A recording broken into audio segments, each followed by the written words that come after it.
Good afternoon, everybody. My name is Jeff. I'm the tropical garden guy. Hey, a lot of things are happening in the garden this month. Here we are in October and things are just going crazy. I've got all kinds of fruit just falling on the ground. Tropical fruit, gorgeous, rich, delicious, sweet tropical fruit. But I also have a few other things that are ripening, such as avocados. Tropical fruit, but not so sweet here in my Modesto, California Zone 9B climate. Hi, my name is Jeff. Welcome to the channel. Make sure to click that like and subscribe button. Hey, so let's take a look at what I've got in my avocado tree and we'll discuss it. Man, look at this.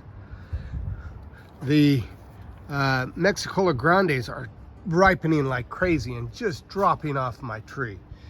That's one disadvantage about Mexicola Grande, is that for the most part they all ripen all at the same time. They're all pretty close to the same size.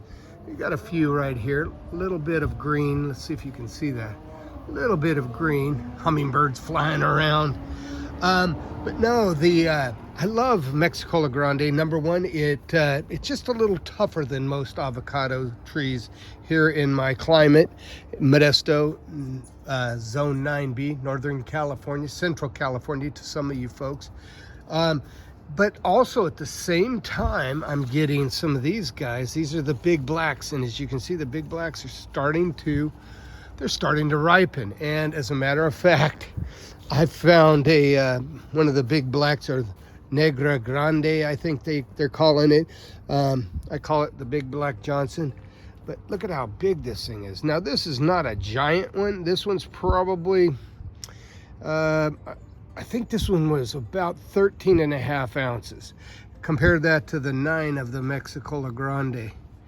I truly believe that these should be called giant Mexicola Grande or Mexicola Super Grande. That would be a good idea. Very similar fruit, very similar in the taste. Mexicola Grande tastes similar to a Hass, but not all that close. It's quite nutty, it's quite creamy, makes excellent guacamole.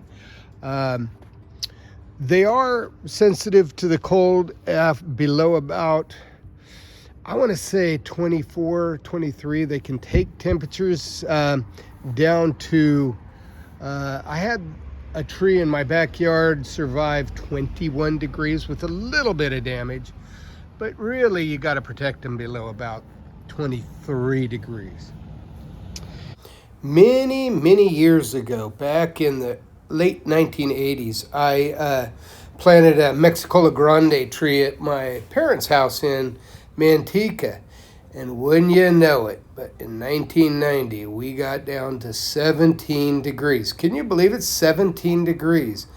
And believe it or not, my Mexicola Grande tree survived that cold.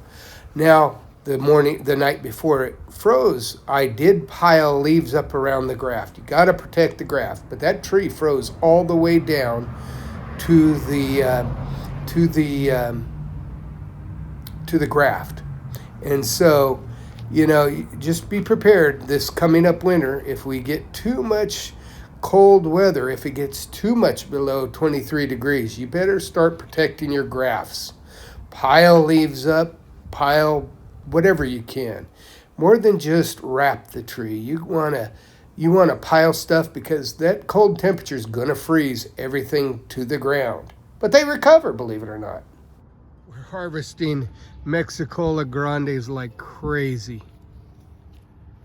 Let's see if we can compare one. Break one of these guys off. This guy has no green on it. If you pick them with a little green, they will ripen, but the flavor's not quite as good. Well, that's a pretty big Mexicola Grande, probably. But there's the comparisons. Look at this big old pink pineapple. Gotta keep showing this. That's one thing I love about avocados, is they produce a lot of thick shade, and you can, if you choose the right side of your tree, you'll get enough sun where you can produce you can produce these guys, these beautiful pineapples, and the canopy provides a bit of protection from the winter cold. So if you like this channel, if you like growing exotic tropical fruit trees in marginal climates, click the like, subscribe button. Don't forget to hit that notification bell. Comments and questions, leave them in the comment section below. I do my best to get back to everybody's comments and their questions. You have a wonderful day.